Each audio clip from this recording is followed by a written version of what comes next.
And then lastly,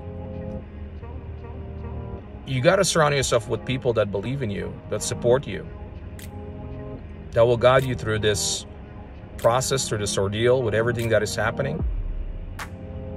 You got to have mentors. You got to seek out those mentors. And also, make sure you take advice from people that actually doing it at the high level.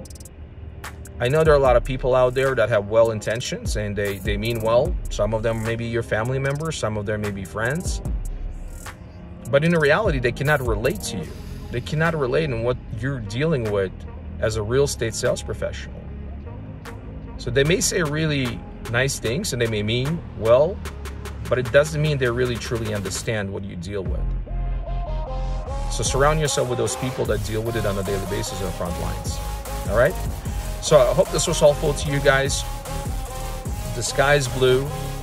The sun is shining, right? It's great to be alive. And it's a great time to be in this business. Just go after it, show up, and work. Bye.